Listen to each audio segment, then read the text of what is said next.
Sa ngayon po, kami kasalukuyan nag-aaral at nandito kami sa, pakiilaw naman yon. Nag-aaral kami sa Automotive Cluster Course. Ako si Mr. Rex Manyo. Ako po yung instructor ng Basic Automotive Cluster Course. Sa field. Sa ngayon, mag-perform si Mr. Roger. Actually, napag-aralan na namin ito nung last Friday. Tapos mag-refresh tayo ngayon gamit itong Camry. Okay? So, ngayon, busina muna tayo, horn. Okay?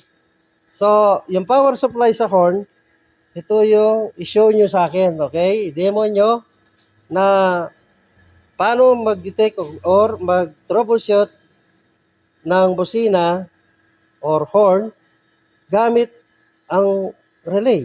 Okay? Dito sa relay mismo. So, wag na tayong magbaklas-baklas. Sabi ng customer complaint, ayaw mandar ng busina. So, una natin gagawin ay check muna natin ang power supply ng steering horn. Okay? Dito sa pinaka-steering switch niya. Ayan siya.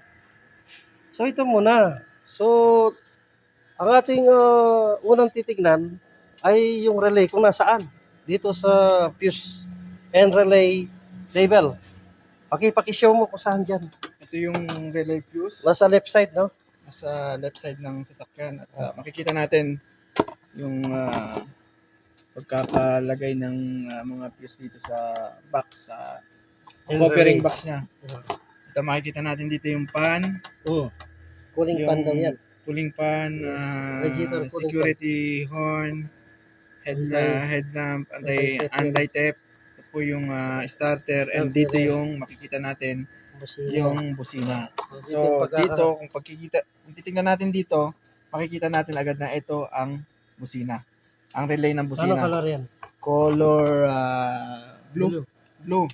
So kung checkin natin yung horn, kailangan natin tatanggalin tong relay na to. Yan. At Ilang post ng relay mo? Apat. So, ito yung 30. Ito yung 87. Ito yung 86. And ito yung 85. So, titingnan natin dito sa... Pag 85, ano yung power supply siya? Negative. Negative. Ayun. So, kung titingnan natin yung negative, tingnan tayo dito. Gamit ang test light. Lagyan natin sa positive. Natin 10 real. Ito po. Positive, negative battery.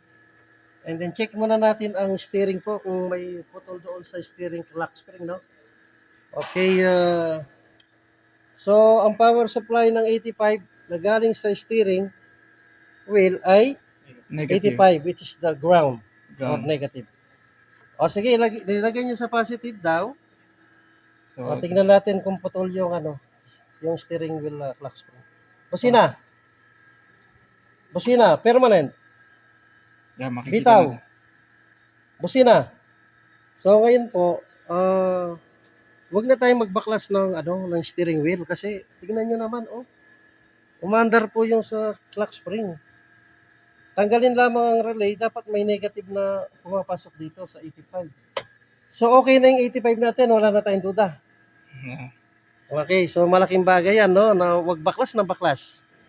Dahil sa pag-check lamang ng horn or kung ano man ang designated use ng mga relays, kahit cooling pan pa yan, kahit starter relay, kahit na fuel pump relay, tandaan natin, wag baklas kagad.